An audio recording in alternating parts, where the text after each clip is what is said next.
जबलपुर शहर में मदन महल में एक बहुत ही बड़ा भव्य श्री राम मंदिर है। यहाँ हर साल सावन के महीने में बावरा मिशन समिति की साध्वी सुश्री ज्ञानेश्वरी दीदी द्वारा और उनके स्कूल के बच्चों द्वारा रामायण जी के मास पारायण पाठ का आयोजन किया जाता है। इसमें बहुत सारे गृहस्थ और भक्तगण जुड़ते हैं। दीदी मंदिर में आकर निर्धारित समय पर इस पाठ को प्रारंभ करवाती हैं और उसके बाद 1 महीने के बाद सब लोग जब एक महीने का अपना अपना पाठ कर लेते हैं तो समाप्ति भी मंदिर में एक निर्धारित निश्चित तिथि पर की जाती है। तो प्रारंभ वाले दिन तो मैं यहाँ नहीं थी, लेकिन आज समाप्ति वाले दिन मुझे ये सौभाग्य प्राप्त हुआ कि मैं जबलपुर में ही थी। तो चलिए इस महायज्ञ के कुछ अंश में आपको अपने साथ ले चलती हूँ और दिखाती हूँ।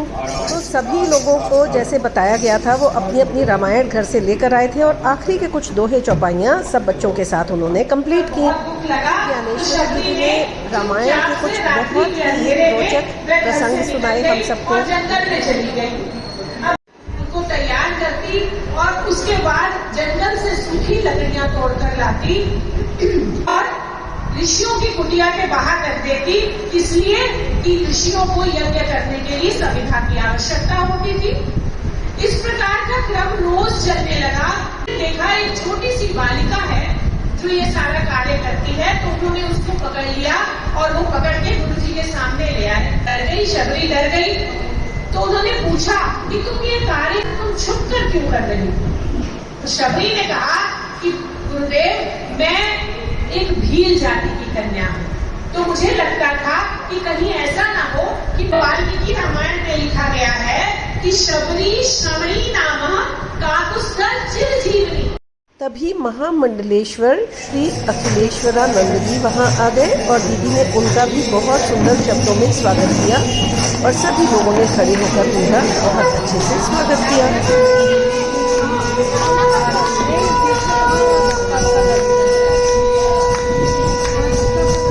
सांसद तरुण भनोट जी ने, अध्यक्ष गुलशन मखीजा जी ने, सबने उनका स्वागत किया।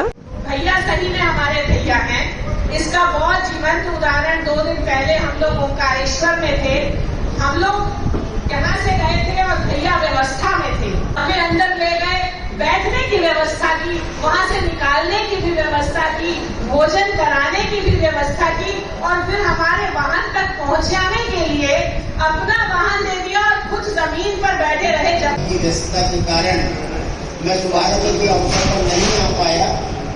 आज समापन के अवसर पर ही सही, जब कोई यज्ञ होता है तो यज्ञ का जो समापन होता है तो बड़ा भाग्यशाली मानता हूँ कि आप सबके साथ मैं भी पुण्य का भागी यहाँ बन पाया। मंच पर विराजमान हमारी दोनों दीदियाँ हैं, छोटी और बड़ी दोनों। बड़ी दीदी ज्ञानेश्वरी जी और छोटी मैत्री जी और तीसरी भी यहाँ बैठी हुई है, उनको भी मैं तीनों को नमन करता हूँ। मेरा क्षेत्र देखोगे तो ऐसा लगेगा कि अखिलेश्वरानंद ब्रह्मलीन हो गए, ऐसी स्थिति में था। और मैंने सूचना भी दिया एक महात्मा को कि स्वामी अखिलेश्वरानंद जी ब्रह्मलीन हो गए, उनका अंतिम संस्कार करिए। तो बोले अभी उनके व्रतदेव को वही रहने दीजिए, वो सभा में आ जाए, शाम को कर देंगे संस्कार। वो महात्मा भी बड़ा लगे है। इसलिए भारत का सैनिक भगवान से कम नहीं है, इसलिए मैं उन सैनिकों को प्रणाम करने के लिए, उन शहीदों की धर्मपत्नियों को प्रणाम करने के लिए आपको घर पे जाना है। परंतु अपनी गाड़ी हमें दे दी और खुद धूप में जमीन पर बैठ गए। मैं आपको प्रणाम करती हूँ। आपने सही में वहाँ जाकर हम लोगों को इस बात का एहसास दिलाया कि भाई बहनों की सुरक्षा कैसे करते हैं।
पीजी हॉस्टलर्स जिनके पास अब हमने जाके रहना है कुछ दिन।